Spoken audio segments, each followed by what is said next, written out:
हजारों हजार के तादाद में लोग यहाँ आए हैं। यहाँ एक से एक वक्ता है, आपको देश दुनिया की जानकारी देकर जाएंगे।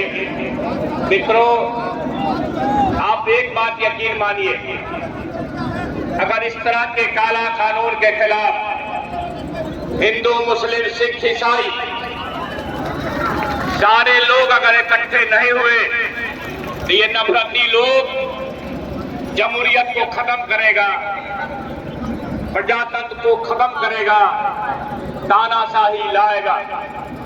इसके किसी भी प्रयास को नष्ट और नाबूद करने के लिए हमें अपने पुरखों द्वारा दी गई संविधान की आत्मा को बचाने के लिए अपनी आहुति देने के लिए तैयार रहना होगा। हिंदू, मुस्लिम, सिख, ईसाई हम सब हैं भाई भाई। जमहूरियत बचाने के लिए यहाँ अपना सबसे बड़ा हथियार है। संविधान को नोचने की तैयारी में ये नफरती लोग लगे हुए हैं। हम आपको स्मरण कराना चाहते हैं, देश की आजादी फिरंगियों को भगाने में, अंग्रेजों को भगाकर 7 समुद्र पार करने में अगर हमें चंद्रशेखर आजाद, राष्ट्रपिता महात्मा गांधी, डॉक्टर राजेंद्र प्रसाद, पंडित सुखदेव, सुभाष चंद्र बोस की आहुति पर गर्व है, तो हमें अशफाकुल्लाह खान, जाकिर हुसैन खान, अब्दुल्ला कमार खान के भी शहादत और सहयोग पर हमें फख्र है। इनके पुरखों की आजादी की लड़ाई में रत्ती भर भी खून छोड़िए, पसीना भी नहीं बहा।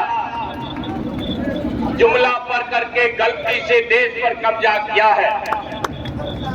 ये लोग जुमला पढ़ा, देशवासियों का कहा था 14 में, देशवासियों मैं जब चौकीदार बनूंगा तो एक सिर के बदले 10 सिर लाऊंगा।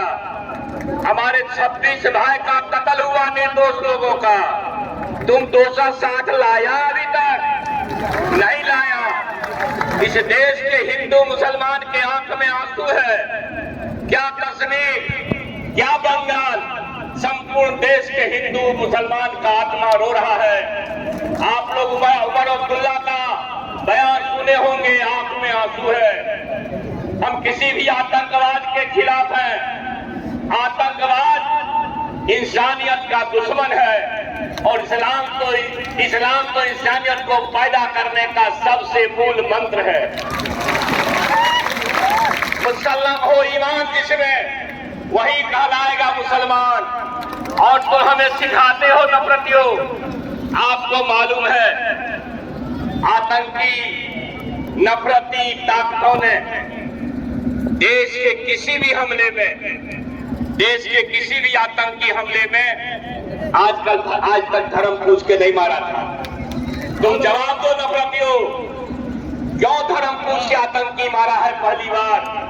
इसके पीछे भी कुछ साजिश हो सकती है। मैं आपको कहना चाहता हूं, पुलवामा का हमला हुआ, देश के लोग तुम्हारे साथ हुए, लेकिन तुम पुलवामा हमले की जांच रिपोर्ट आज तक नहीं आई। किसने कराया? नहीं कराया। तुमने सही बात नहीं कहा। आतंकवाद के खिलाफ देश के तमाम मुसलमान हिंदू हैं। आतंकवादियों ने हमारे निर्दोष भाई बहन का बहन का कत्ल किया है मित्रों, मगर आतंकवादियों के बंदूक को रोकने वाला मोहम्मद आदिल का क्या आप सच को सलाम नहीं करेंगे? आतंकवादियों के बंदूक पर हाथ रखने वाला मोहम्मद आदिल की शहादत पर आपको फख्र नहीं है?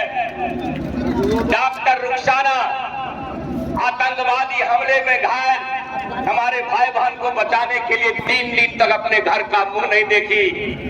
एक मुसलमान भाई 20 किलोमीटर तक पार उतर करके और अपने घायल भाई को बचाया, हिंदू भाई को बचाया। इसलिए नफरतियों, तुम हिंदू मुसलमान में देश को मत बांटो। खुद देश की आजादी में तुम्हारा रत्ती भर भी हाथ नहीं है। देश की आजादी में हम हिंदुस्तानियों का, हिंदू मुसलमान सिख ईसाई सभी का योगदान है। तुम्हारा एक पुरखा देश की आजादी में शामिल हुआ। जब रंगून के जेल में भेजा गया तो माफीनामा दे करके तुम्हारे देश में वापस हुआ, अंग्रेजों को माफीनामा देना पड़ा। हमारे भाई बंधु, हमारे पुरखों ने जो आहुति दी है, किसी ने माफीनामा नहीं दिया है। तुम माफी वीरों के पुत्र हो, तुम देश की अस्मत को उजाड़ना चाहते हो, देश के भविष्य को उजाड़ना चाहते हो, देश की किस्मत के साथ खिलवाड़ कर रहे हो। ऐसे में हम सभी हिंदू, मुस्लिम, सिख, ईसाइयों का यह धर्म है कि हम नफरती ताकतों को 7 समुद्र पार फेंकने का प्रयास करें। आप देखे होंगे ये नफरती लोग, जब हमारे सुप्रीम न्यायालय की टिप्पणी आई थी इंसानियत के पक्ष में, ये लोग सुप्रीम न्यायालय का अपमान भी किया है। इसलिए जो सुप्रीम न्यायालय का और संविधान का अपमान कर सकता है वह हिंदुस्तान के पैरोकार नहीं हो सकता है। हम सामाजिक न्याय के योद्धा आदरणीय लालू प्रसाद के सिपाही हैं। हम अशफाकुल्लाह खान के संतान हैं, हम अब्दुल हमीद के संतान और भाई हैं।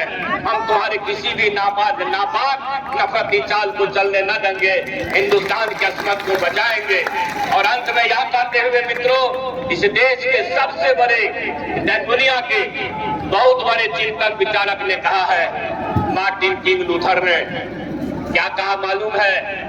सियासत जो धार्मिक मसलों को शांत करता है वह देश महान होता है, और सियासत जो धार्मिक मसले पैदा करता है समझो उसको गलत लोग चला रहे हैं। इसलिए गलत लोगों से लोहा लेना है और अंतिम दम तक लड़ना है। इनकलाब जिंदाबाद।